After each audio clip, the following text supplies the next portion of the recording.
You belong in the kitchen, not a general's hall." The sneer rang out as Captain Laura Mitchell silently carried her tray of wine down the rows of tables. No one imagined that beneath her server's uniform, where her collar shifted slightly, a flash of silver gleamed. General Collins froze, then rose sharply, his voice booming. "Silver Star, you fools just made a battlefield hero serve trays for you." The room fell deathly silent, mocking smiles vanishing in an instant. Just hours before, Laura had stood in the cramped back room of the base's dining hall, tying her apron with steady hands. Her dark hair was pulled back tight, no strands loose, no makeup to catch the light. She wore a plain black shirt, faded slacks, and worn flats. Nothing to hint at the life she'd lived before. Her face was calm, but her eyes carried weight, like they'd seen too much to ever look away from the truth. The other servers bustled around her, joking about the big shots they'd be serving tonight. Laura didn't join in. She just checked the wine bottles, making sure each was spotless, her fingers moving with the precision of someone who'd once held lives in her hands. A co-worker, a young guy named Tommy, nudged her. "You ever get tired of this, Laura? Carrying trays for these generals?" She gave him a small smile, barely there, and said, "It's honest work." Tommy laughed, shaking his head, not catching the way her voice dipped like she was holding something back. As Laura stepped out of the kitchen, a faint hum filled the air, a song playing softly from a radio in the corner. It was an old tune, one her unit used to hum in the desert to keep their spirits up. Her steps slowed for a fraction of a second, her fingers tightening on the tray. The memory was there in her posture, the way her shoulders tensed, the way her jaw set just a little tighter. She shook it off, moving into the banquet hall, but Tommy noticed. He tilted his head, curious, but didn't ask. The song faded behind her as she entered the sea of uniforms, the generals' voices drowning out everything else. She adjusted her apron, her hand steady again, and stepped into the noise, her face blank but her eyes sharp, scanning the room like she was still on a battlefield. "Hey, before we go on, if this story is hitting you, grab your phone real quick. Give this video a like, drop a comment below. Maybe share a moment when someone underestimated you, and hit that subscribe button. It means a lot to keep sharing stories like Laura's, stories that remind us who we really are. All right, let's keep going." The banquet hall was loud, voices bouncing off the high ceilings, glasses clinking, laughter sharp enough to cut. Laura moved through it all, invisible, her tray steady as she poured wine for men who barely glanced her way. Major Reed, a wiry man with a smirk that never quite left his face, leaned back in his chair. His uniform was crisp, his hair slicked like he spent more time in front of a mirror than a battlefield. He caught sight of Laura and chuckled. "Girl, I doubt your arms are strong enough to carry 2 trays." The table around him snickered, a few heads turning to watch her reaction. Laura didn't flinch. She set a glass down, her movement smooth, and nodded. "I manage," she said, her voice low, steady, like she was stating a fact. Reed raised an eyebrow, expecting more, but she was already moving to the next table. At the far end of the room, a young lieutenant leaned over to his friend, his voice loud enough to carry. His uniform was new, his posture stiff with the kind of arrogance that comes from a recent promotion. "Look at her," he said, pointing with his chin. "Bet she's never even been near a real uniform." His friend, a captain with a fake smile plastered on his face, nodded. "Probably can't even spell sergeant," he added, his voice dripping with mockery. The table erupted in laughter, heads turning to watch Laura as she poured wine, her hands steady but her lips pressed tight. She didn't look at them, just kept moving, her tray balanced, her steps deliberate. The lieutenant leaned back, satisfied, like he'd won something. As Laura approached a nearby table, a major with a loud laugh and a habit of gesturing with his wine glass waved her over. His face was flushed, his medals glinting as he leaned back.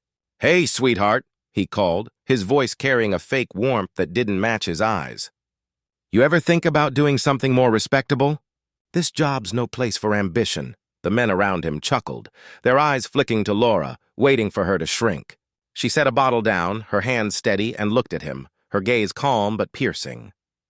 "Respect's earned, not given," she said. Her voice was quiet but firm, like a door closing softly. The Major's laugh faltered, his glass pausing mid-air. But Laura was already moving on, her tray balanced, her presence unshaken. Another general, a heavy-set man with a red face and a voice too loud for the room, waved her over. "General Harris," his name tag read. His chest puffed with medals that gleamed under the chandeliers. "Hey, you!" he barked, not bothering to look at her. "This glass is smudged. Give me a clean one." Laura paused just for a second, her fingers tightening on the tray. She swapped the glass without a word, her face blank, but her eyes flicked up, meeting his for a moment. Harris didn't notice, already turning back to his conversation, laughing about some promotion he was chasing. A younger officer nearby, his voice dripping with fake pity, muttered, "Someone like you belongs in the kitchen." "Not here." The words landed like a slap, but Laura kept moving, her steps even, her tray steady. As she passed a table near the center of the room, an older colonel with thinning hair and a sneer that curled his lip leaned forward. He held a glass of whiskey, swirling it like he was in a movie. "You know," he said, loud enough for the tables nearby to hear, "this place is for warriors, not waitresses playing dress-up." The men around him chuckled, a low, mean sound, and Laura's hand paused on a bottle, her knuckles whitening for just a moment. She poured the wine, her movement slow and deliberate, then straightened up, her eyes meeting the colonel's for a split second.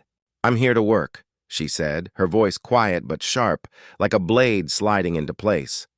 The colonel blinked, caught off guard, but she was already moving away, her tray steady, her face unreadable.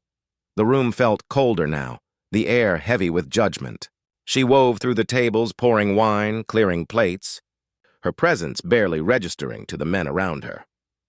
Another officer, a thin man with sharp cheekbones and a smile that never reached his eyes, leaned toward his friend. "Look at her shoes," he whispered loud enough for Laura to hear. "Bet she got them from a thrift store." His friend laughed, a short, cruel sound, and Laura's hand paused on a bottle just for a moment before she kept pouring. She didn't look at them. She didn't need to. Her silence spoke louder, but they didn't hear it. They never did. As she bent to set a tray down at General Collins's table, her collar shifted just enough for a glint of silver to catch the light. Collins, a wiry man with gray hair and eyes that missed nothing, froze mid-sentence. His gaze locked on the chain around her neck, but Laura was quick. She adjusted her collar, covering it, and moved on, her face unchanged. Collins frowned, leaning forward, his voice low. "That looked like a—" He didn't finish his words, swallowed by the noise of the room. The other generals kept talking, oblivious. Their laughter was sharp, their glasses clinking. Laura disappeared into the kitchen, her tray empty, her steps steady. In the kitchen, Laura set her tray down and leaned against the counter, her hands gripping the edge. Tommy was there, stacking plates, his voice light. "Rough crowd tonight, huh?" Laura didn't answer, just gave a small nod, her eyes on the floor. Then she reached into her pocket, pulling out a small worn photo. It was creased, the edges soft from handling, showing her in a dusty uniform standing beside a group of soldiers, all of them smiling despite the grit on their faces. She looked at it for a moment, her thumb brushing over one of the faces, then tucked it away. Tommy didn't see, too busy with his plates, but the air around her felt heavier, like she'd carried that photo across years and continents. As Laura prepared to head back out, a delivery truck rumbled outside the kitchen, its engine loud enough to make her pause. The sound was too familiar. Gravel crunching, metal creaking like the armored vehicles she'd ridden in years ago. Her hands stilled on the tray, her eyes distant for a moment, fixed on the window. The truck's headlights flashed through the glass, and for a second, her face tightened, her breath catching. She shook her head almost imperceptibly and picked up the tray, her movements deliberate again. Tommy glanced over, curious, but said nothing. Laura stepped back into the hall, the noise of the generals swallowing the echo of the truck's engine. Back in the banquet hall, the noise hadn't let up. General Harris tapped his glass, his voice cutting through the chatter. "You bring more red wine quickly." His tone was sharp, like he was talking to a child. Major Reed, never one to miss a chance, added, "And wipe down this table. Don't let the low ranks disgrace the army.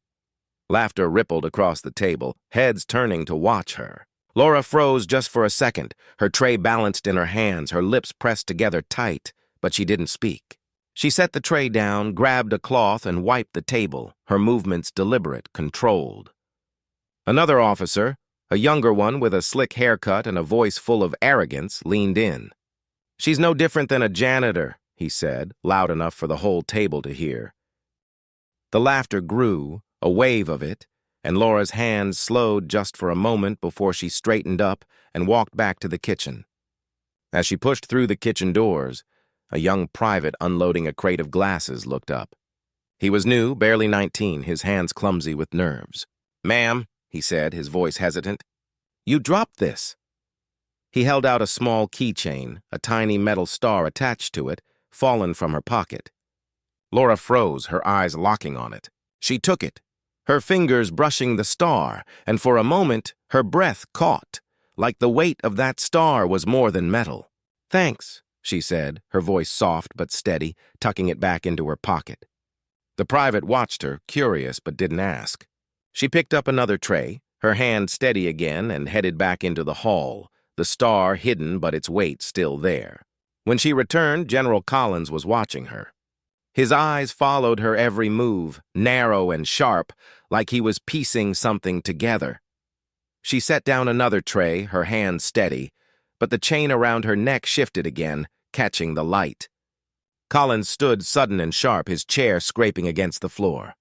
"Wait," he said, his voice cutting through the noise. He stepped forward, his hand reaching out, gentle but firm, and pulled her collar aside. The silver star hung there, small but unmistakable, gleaming under the chandeliers. The room went quiet, the laughter dying like a flame snuffed out. Collins's voice was low, steady. "That's no ordinary pendant." A murmur ran through the room, but Major Reed broke it with a dry laugh, his voice louder than it needed to be. "That metal can be bought in any market," he said, leaning back in his chair, his smirk faltering when no one joined him. General Harris snorted, his face redder now. "A waitress with a silver star, absurd." A few officers muttered, their voices low but sharp. "It's fake, no way. Who's she trying to fool?" Laura stood there, her head bowed, her hands still on the tray. Her fingers trembled just for a moment before she steadied them. Collins's eyes didn't leave her. His voice was quiet, but it carried. "Don't you fools know? I've heard her name."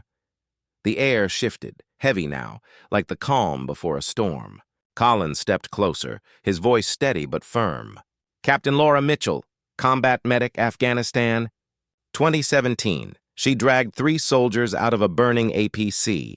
Even after being shot, she saved 2 more. The words landed like stones, each one heavier than the last. The room was silent now, the kind of silence that hurts. A young officer at the far end of the table whispered, "That story. I read it in the reports." His voice was small, almost lost. Reed's face went pale, his smirk gone, his hands frozen on his glass. Harris exhaled, slow and heavy, his eyes dropping to the table. Across the room, a captain with a neatly trimmed beard and a voice that carried too much confidence leaned forward. "If she's such a hero, why is she hiding it?" he asked, his tone sharp like he was daring her to prove something. The question hung there, and a few officers nodded, their eyes narrowing. Laura's hands paused on the tray, her shoulders stiffening. She looked up, her gaze steady, and said, "Some things don't need to be shouted." Her voice was quiet, but it sliced through the room, leaving the captain blinking, his mouth half open. The generals shifted uncomfortably, their glasses clinking softly as they set them down. Laura turned back to her work, but the room wasn't the same. A young sergeant, barely noticed until now, stood near the door, his eyes wide as he whispered to another soldier. "Mitchell, I knew that name sounded familiar." He pulled out his phone, scrolling quickly, his face paling as he read something.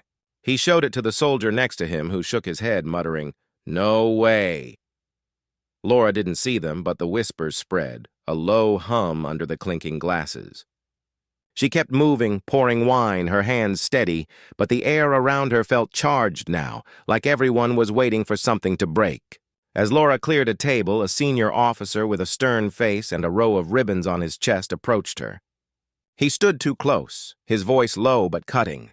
"You think you can just walk in here wearing that medal like it's a costume?" His words were sharp, meant to sting, and a few heads turned, eager for her response. Laura set a glass down, her movements slow, deliberate, and looked at him, her eyes steady. "It's not for show," she said, her voice calm but heavy, like she was placing each word carefully. The officer's jaw tightened, but he stepped back, his confidence shaken. Laura turned away, her tray balanced, her silence louder than his accusation. Another officer, a man with a pinched face and a voice full of doubt, spoke up. "If you were a hero, why are you carrying trays now?" His tone was sharp, like he was trying to claw back some control. Another joined in, his voice softer but crueler. "Maybe that medal was just luck. Nothing special." The words hung there, heavy, waiting for her to break. Collins slammed his hand on the table. "Shut up! She's done more than all of you combined." Laura raised her head, slow and deliberate, her eyes meeting theirs. Her voice was quiet, but it cut through the room. "I chose this work. At least it doesn't force me to see more blood." The silence that followed was heavier than before, like the air itself was holding its breath. As Laura turned to leave the table, a glass slipped from a general's hand, shattering on the floor. The sound was sharp, cutting through the silence, and every head turned. Laura stopped, her tray still in her hands, and knelt to pick up the pieces, her movements careful, precise. The general, a man with a gray mustache and a voice that trembled slightly, muttered, "Sorry, I didn't mean." Laura looked up at him, her eyes steady, and said, "It's just a glass." But the way she said it, calm and unflinching, made the general look away, his hands fidgeting. The room watched her gather the shards, her hands steady despite the eyes on her, and the silence grew heavier, like they were all waiting for her to break. Harris stood slow, his glass clinking against the table as he set it down. "Captain Mitchell," he said, his voice softer now, almost broken. "Forgive our foolishness." He turned to the room, his jaw tight. "All of you stand." Chairs scraped as dozens of generals rose, their uniforms crisp, their faces uncertain. Collins's voice boomed again, steady and sure. "Salute for the honor of the Silver Star." Hands snapped to foreheads, the room a sea of salutes, all for her. Laura stood there, her tray forgotten, tears streaming down her face, silent but unstoppable. She didn't salute back. She didn't need to. The moment stretched, heavy and quiet, until Reed spoke, his voice small. I'm sorry." Laura looked at him, her eyes steady, her voice soft but firm. "Don't apologize to me. Respect the ones I saved." Harris nodded slowly, his eyes still on the floor. "We've been taught a lesson today," he said almost to himself. Collins placed a hand on her shoulder, his grip firm but gentle. "Heroes never disappear," he said, "no matter the path they choose." Laura gave a small nod, her tears slowing, and turned to leave. The room watched her go, her steps steady, her tray left behind. The next morning, a young corporal approached Laura as she stacked trays in the kitchen. His hands were nervous, clutching a folded piece of paper. "Ma'am," he said, his voice low, "I found this in the archives." He unfolded it, revealing a faded article with a photo of Laura younger, her face grim but determined, standing beside a wrecked APC. The headline read, "Medic saves 5 in ambush." Laura's fingers brushed the paper, her eyes lingering on the faces of the soldiers beside her. She folded it back, handed it to him, and said, "Keep it safe." The corporal nodded, his eyes wide with awe, and walked away, clutching the paper like it was a treasure. The base was buzzing by noon, the story spreading like wildfire. Soldiers in the mess hall whispered as Laura passed, their eyes following her, not with pity but with something new, respect, maybe even pride. A group of privates stood up as she walked by, not saluting, but nodding, their faces serious. One of them, a young woman with short hair, said, "Thank you, ma'am." Laura paused, her tray balanced in her hands, and gave a small nod back, her lips curving just slightly. She kept moving, but the air around her felt different now, like the weight of their eyes wasn't heavy anymore. It was warm, Later that day, a young officer named Bailey found her in the back room, his uniform neat but his face nervous. "Captain Mitchell," he said, his voice careful, like he was afraid of saying the wrong thing. "They're talking about you rejoining the ranks. You could lead again?" Laura paused, her hand still on a bottle she was cleaning. She looked at him, her eyes steady but soft. "I don't need rank anymore," she said. "I just need to live as a human being." Bailey nodded like he understood, though his eyes said he wasn't sure he did.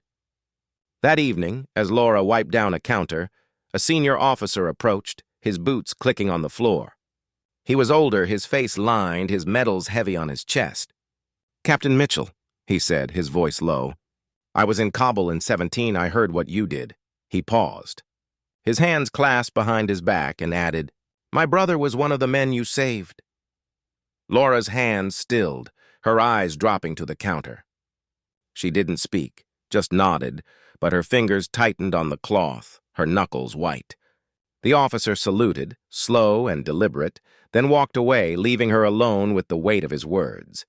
By the end of the week, the consequences started rolling in. Major Reed's name was in a memo, his transfer to a desk job in a remote base confirmed. No one said it outright, but everyone knew why. The officer who'd called her a janitor was trending online, his name tied to a viral post about disrespecting a hero. Comments poured in, tearing him apart. His sponsorship with a military gear company quietly dropped. General Harris was quieter now, his booming voice gone, his promotion talk stalled. No one spoke of it, but the shift was clear. The truth had caught up, steady and unrelenting. As Laura carried a tray through the dining hall one evening, a young soldier at a nearby table stood abruptly, his chair scraping the floor. His face was flushed, his hands clenched as if he'd been holding something in all night. "Ma'am," he said, loud enough for the room to hear, "I just want to say, you're the reason I signed up." The hall went quiet, forks pausing, eyes turning. Laura stopped, her tray steady, and looked at him, her expression soft but unyielding. "Do it for them," she said, her voice low, pointing to the soldiers around him. The young man nodded, his eyes bright, and sat down, the room buzzing with a new kind of energy as she walked on. Laura didn't stay to watch it unfold. She kept working, carrying trays, pouring wine, her hands steady, her face calm. But now people noticed her. Not just the soldiers, but the cooks, the other servers, even the civilians who came through the base. They didn't see a waitress anymore. They saw her, and she didn't need to say a word. Her silence carried weight now, like a shield she'd always had but never shown. One evening, as she was clearing a table, a man walked into the dining hall. Tall, quiet, his suit plain but sharp, his presence enough to make the room pause. Laura's husband didn't need to speak. He didn't need to raise his voice or flash a title. The way the air shifted said, "Enough." General Harris froze, his glass halfway to his lips. Reed looked away, his hands fidgeting. The officer who'd mocked her shoes stared at the floor, his face pale. Laura stood there wiping a table, her movement steady, her eyes meeting her husband's for a moment. She didn't smile, didn't run to him. She just nodded a small gesture and kept working. He walked over, his steps slow, deliberate, and stood beside her. The room watched, silent as he picked up a tray, handing it to her like it was the most natural thing in the world. No one spoke. No one needed to. His presence was enough, a quiet confirmation of who she was, who she'd always been. Laura took the tray, her hands steady, and kept moving. The generals didn't laugh now. They didn't dare. The next day, as Laura walked through the base, a group of recruits stopped her. They were young, their uniforms still stiff, their faces eager. One of them, a boy with freckles and nervous hands, held out a small patch, a star hand-stitched, rough, but heartfelt. "We made this for you, ma'am," he said, his voice shaking. Laura took it, her fingers brushing the threads, and for the first time that day, her eyes softened. "Thank you," she said, her voice quiet but warm. She tucked the patch into her pocket next to the keychain and kept walking, the recruits watching her go, their faces lit with pride. Days later, Laura was back in the kitchen, tying her apron, her silver star tucked under her collar again. Tommy leaned against the counter watching her. You could have rubbed it in their faces, he said, half joking. Laura shook her head, her smile small but real. I don't need to, she said. They know now, and that was enough. She picked up a tray, checked the bottles, and stepped back into the dining hall, her steps as steady as ever. The base never forgot her. The soldiers who passed her in the halls, the officers who nodded now instead of sneering, the whispers that followed her, they all carried her name. Captain Laura Mitchell. Not a server, not a waitress, but a hero who had chosen her own path. And she walked it head high, hands steady. No need for words. For everyone watching, everyone who's ever been looked down on, judged, or pushed aside, this story is for you. You know what it's like to carry the weight of someone else's words. You know how it feels to stay quiet, to keep moving, to let your actions speak. You weren't wrong. You weren't alone. Your strength was always there, even when no one saw it. Just like Laura's. Where are you watching from? Leave a comment below and subscribe this channel for more videos.